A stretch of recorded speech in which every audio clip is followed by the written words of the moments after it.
मैं हूं अंजला इरफान। इस बुलेटिन में हमारे साथ होंगी हुदा शाह भी। बुलेटिन के आगाज में आपको खबर दें कि फरूख हबीब ने तहरीक इंसाफ को खैर बात कह दिया है। इस्तेहकाम पाकिस्तान पार्टी में शमूलियत भी इख्तियार कर ली है। प्रेस कॉन्फ्रेंस में चेयरमैन PTI पर तनकीद करते हुए कहा कि 9 मई के वाक़े पर मुसलसल लोगों की जहन साजी की गई। चेयरमैन PTI को अपनी गिरफ्तारी का डर था, कारकुनों की कोई फिक्र नहीं थी। साइफर को अपने सियासी बयानिए के लिए इस्तेमाल किया गया। अदम एतमाद के बाद हमें और अवाम को चैन से बैठने नहीं दिया गया। मजीद कहा कि तोशा खाना पर जरदारी और नवाज शरीफ पर तनकीद करते रहे, खुद तोशा खाना से तहाइफ लिए और हमें हक़ाइक़ से ला इल्म रखा।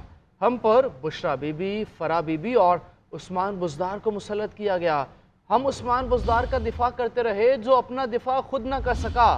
दो ही रास्ते थे, आदम का या शैतान का, और मैंने आदम के रास्ते पर चलने का फैसला किया है।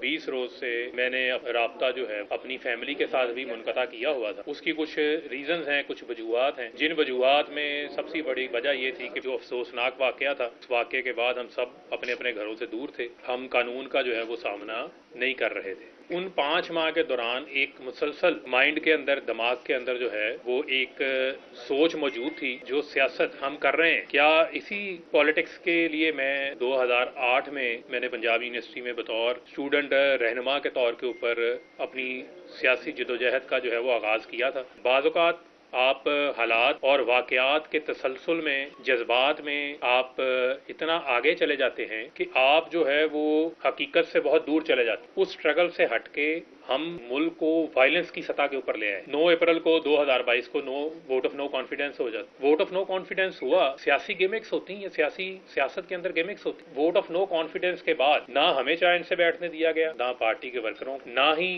जो पाकिस्तान की आवाम है। आप आईनी तरीके से हटे हैं, आप इंतजार करें, आप इंतखाबात का इंतजार करें। इंतखाबात आएंगे, आपको मौका मिल जाएगा। लेकिन आपने जो रास्ता इख्तियार कर लिया, वो रास्ता आपने जो है वो पुरअमन मज़ाहमत की बजाय जो है वो आपने पुरतशद्दुद मज़ाहमत का रास्ता इख्तियार। चेयरमैन PTI के खिलाफ साइफर केस का ट्रायल जेल में ही होगा। इस्लामाबाद हाईकोर्ट ने दरख्वास्त हिदायत के साथ निपटा दी। इस्लामाबाद हाईकोर्ट ने साइफर केस में चेयरमैन PTI की दरख्वास्त जमानत और मुकदमा के अखराज की दरख्वास्त पर फैसला महफूज कर लिया। प्रोसिक्यूटर रिजवान अब्बासी ने दलाइल दिए कि साइफर सीक्रेट डॉक्यूमेंट था जिसकी मालूमात पब्लिक नहीं की जा सकती थी। चेयरमैन PTI ने मौक़िफ़ अपनाया, डी कोड होने वाला साइफर तो army chief, DG ISI Shahbaz Sharif और ख्वाजा आसिफ के पास भी गया था। इस्लामाबाद हाई कोर्ट में साइफर केस में चेयरमैन PTI की दरखास्त जमानत पर समाअत चीफ जस्टिस आमिर फारूक ने की। प्रोसिक्यूटर राजा रिजवान अब्बासी ने दलाइल देते हुए मौक़िफ़ अपनाया कि वफाकी हुकूमत ने सेक्रेटरी दाखिला को कंप्लेंट दाखिल करने की मंजूरी दी। साइफर की 2 कैटेगरीज होती हैं, जिनमें से एक की कम्युनिकेशन की जा सकती है मगर दूसरी कैटेगरी की नहीं। ये साइफर दूसरी कैटेगरी का सीक्रेट डॉक्यूमेंट था जिसकी मालूमात पब्लिक नहीं की जा सकती थी। इस जुर्म की सजा 14 साल कैद या सजाए मौत बनती है। अदालती इस्तफसार पर प्रोसिक्यूटर ने कहा कि आजम खान इस केस के गवाहों में शामिल हैं। वो तफ्तीशी अफसर के सामने खुद पेश हुए और बयान रिकॉर्ड कराया। गवाह के बयान में वाज़ेह है कि ये सीक्रेट क्लासिफाइड डॉक्यूमेंट था। इस केस में तो इतराफ जुर्म भी मौजूद है कि सीक्रेट डॉक्यूमेंट की मालूमात को पब्लिक किया गया। चेयरमैन PTI के वकील सलमान सफदर ने दलाल में कहा कि किस दुश्मन मुल्क ने फायदा उठाया ये नहीं बताया गया। 33 दिन चेयरमैन PTI के पास जबकि शहबाज शरीफ के पास 169 दिन रहा। इस पर कोई जवाब नहीं आया। लतीफ खोसा ने मौक़िफ़ अपनाया कि कहा गया है कि साइफर की मालूमात पब्लिक करने का इतराफ कर लिया। मैं कतन किसी बात का इतराफ नहीं कर रहा। चेयरमैन PTI ने तो अलामती तौर पर एक कागज लहराया था। डी कोड होने वाला साइफर तो army chief, DG ISI Shahbaz Sharif और ख्वाजा आसिफ के पास भी गया।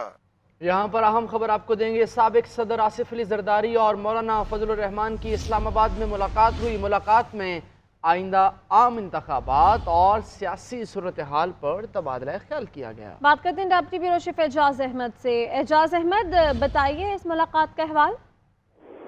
जी, काफी महीनों के बाद पीपल्स पार्टी के कायद आसिफ अली जरदारी और मौलाना फजलुर रहमान के दरमियान ये मुलाकात हुई है। हमारे ज़राए का कहना है कि इस मुलाकात में दोनों रहनुमाओं के दरमियान मुस्तकबिल के सियासी नक्शे, मुल्क की सियासी सूरत हाल और आम इंतखाबात के हवाले से बात है। लेकिन पाकिस्तान पीपल्स पार्टी के बात रहे का ये भी कहना है कि पार्टी के अंदर से आसिफ अली जरदारी पर दबाव था कि वो मौलाना फजलुर रहमान की बात सरगर्मियों और बयानात का नोटिस लें, क्योंकि पीपल्स पार्टी के साथ जो उनका ताल्लुक है वो बहुत पुराना है और आसिफ अली जरदारी के साथ भी उनका ताल्लुक खास है। लेकिन वो लाड़काना में پیپلز پارٹی مخالف اتحاد بنا رہے ہیں، تو ان تمام امور پر بھی ہمارے ذرائع کا یہ کہنا ہے کہ گفتگو ہوئی اور پاکستان پیپلز پارٹی کا نقطہ نظر آصف علی زرداری نے مولانا فضل الرحمان کو پہنچا دیا ہے، اور خاص طور پر یہ بھی درخواست کی گئی ہے کہ مولانا فضل الرحمان جو ریلی کرنا چاہتے ہیں پیپلز پارٹی مخالف عناصر کے ساتھ مل کر اپنے اگلے چند روز میں اس پر نظر ثانی کریں۔ جی اہم امور زیر بحث رہے، بہت شکریہ اعجاز احمد، اس بارے آپ بتا رہے تھے۔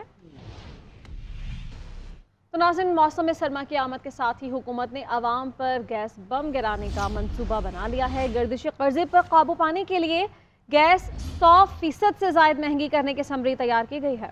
1 MMBTU استعمال کرنے والے صارفین کے لیے گیس کی قیمت 2000 سے بڑھا کر 3500 کرنے کی تجویز ہے۔ 1 ہیکٹو میٹر گیس استعمال کرنے والے صارفین کا بل 400 روپے سے بڑھ کر 1000 روپے ہو جائے گا۔ گیس سیکٹر کا گردشی قرضہ آؤٹ آف کنٹرول، IMF کا اظہار تشویش، حکومت کا گیس کی قیمتیں 100% سے زائد بڑھانے کا فیصلہ۔ ذرائع کے مطابق گیس سیکٹر کا گردشی قرض 2700 ارب تک پہنچ گیا۔ وزارت خزانہ نے گردشی قرض پر قابو پانے کے لیے گیس 100% سے زائد مہنگی کرنے کا منصوبہ تیار کر لیا۔ گیس کی قیمتوں میں اضافے سے متعلق سمری آئندہ ECC اجلاس میں پیش کی جائے گی۔ شہریوں کا کہنا ہے کہ مہنگائی نے پہلے ہی ان کا جینا محال کیا ہوا ہے، گیس کی قیمتیں بڑھنے سے ان کی مشکلات میں مزید اضافہ ہوگا۔ عوام کو ریلیف دے، مہنگائی آپ کو پتہ کدھر ہوگی اور پیٹرول کہاں سے کہاں جا رہا ہے۔ مہنگائی اس قدر ہو گئی ہے کہ اب لوگ سوچنے پہ مجبور ہیں کہ یا رزق کے ساتھ موت کو دعوت دیں، بھوک و پیاس کا عالم ہے۔ ایسے لوگ جو کہ جاب ہولڈرز ہیں یا کہیں پہ جاب کرتے ہیں ان کے لیے سروائیول بہت مشکل ہو گیا۔ دستاویزات کے مطابق 1 MMBTU استعمال کرنے والے صارفین کے لیے گیس کی قیمت 2000 سے بڑھ کر 3500 روپے کرنے کی تجویز زیر غور ہے۔ ماہانہ 0.6 ہیکٹو میٹر گیس استعمال کرنے والے صارفین کا بل 300 سے بڑھ کر 600 روپے اور 1 ہیکٹو میٹر گیس استعمال کرنے والے صارفین کا بل 400 سے بڑھ کر 1000 روپے ہو جائے گا۔ ماہانہ 1.5 ہیکٹو میٹر گیس استعمال کرنے والے صارفین کا بل 600 سے بڑھ کر 1200 روپے، جبکہ ماہانہ 2 ہیکٹو میٹر گیس استعمال کرنے والے صارفین کا بل 800 سے بڑھ کر 1600 روپے ہو جائے گا۔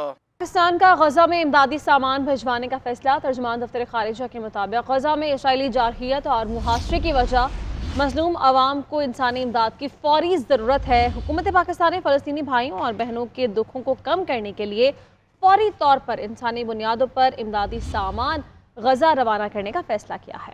اس حوالے سے فلسطینی ہلال احمر سوسائٹی، اقوام متحدہ کی متعلقہ ایجنسیاں مصر اور بیرون ملک پاکستانی مشنز کے ساتھ رابطے میں۔ نواز شریف کو وطن واپسی پر جیل جانے سے بچانے کے لیے قانونی ٹیم نے حکمت عملی تیار کر لی ہے۔ سابق وزیر اعظم کی قانونی ٹیم نے العزیزیہ اور ایون فیلڈ ریفرنس میں سزا کے خلاف اسلام آباد ہائی کورٹ سے رجوع کرنے کا فیصلہ کر لیا ہے۔ دونوں ریفرنسز میں درخواست کا مسودہ تیار کر لیا گیا۔ وکلاء کی جانب سے درخواستیں آئندہ 48 گھنٹوں میں دائر کیے جانے کا امکان ہے۔ نگران وزیر اعظم انوار الحق کاکڑ دورہ چین پر بیجنگ پہنچ گئے۔ نگران وزیر اعظم چینی صدر، وزیر اعظم اور دیگر اعلیٰ عہدیداروں سے ملاقاتیں کریں گے۔ انوار الحق Kakar belt and road forum میں شرکت کریں گے۔ نگران وزیر اعظم چین میں کاروباری شخصیات سے بھی ملاقات کریں گے۔ پاکستان چین اقتصادی راہداری کے تناظر میں سرمایہ کاری کے فروغ کے لیے اقدامات پر گفتگو کی جائے گی۔ ناظرین، نون لیگ کی رہنما مریم اورنگزیب کا کہنا ہے کہ GC یونیورسٹی کی جانب سے چیف آرگنائزر نون لیگ مریم نواز کو خطاب کا دعوت نامہ 5 اکتوبر کو موصول ہوا۔ چیف آرگنائزر کے دفتر کی جانب سے اسے احتراماً مسترد کیا گیا۔ نون لیگ کا خیال ہے کہ تعلیمی اداروں کی اولین توجہ تعلیم کے اعلیٰ معیار کی فراہمی ہے۔ افسوس کہ ماضی قریب میں اس ادارے کو سیاسی ایجنڈا آگے بڑھانے کے لیے استعمال کیا گیا۔ مریم نواز تعلیمی اداروں کے دورے کا پروگرام بنائیں گی۔ ان دوروں کا مقصد نوجوان کی صلاحیتوں کو مکمل بروئے کار لانے کو یقینی بنانا ہوگا۔ Army chief general Syed Asim Munir سے عمان کی بحری فوج کے سربراہ نے GHQ میں ملاقات کی۔ ISPR کے مطابق ملاقات میں باہمی اور پیشہ ورانہ دلچسپی کے امور پر تبادلہ خیال کیا گیا۔ عمان کی فوج کے سربراہ نے دہشت گردی کے خلاف جنگ میں پاک فوج کی کامیابیوں کو سراہا۔ GHQ آمد پر عمان کی فوج کے سربراہ نے یادگار شہداء پر حاضری دی اور پھولوں کی چادر چڑھائی۔ سعودی عرب میں افغان شہریوں سے 12,000 سے زائد پاکستانی پاسپورٹس کی برآمدگی کا معاملہ وزارت داخلہ بھی حرکت میں آ گئی۔ جعلی پاسپورٹس کے معاملے کی تحقیقات کے لیے 5 رکنی کمیٹی تشکیل دے دی ہے۔ کمیٹی 15 روز میں اپنی رپورٹ پیش کرے گی۔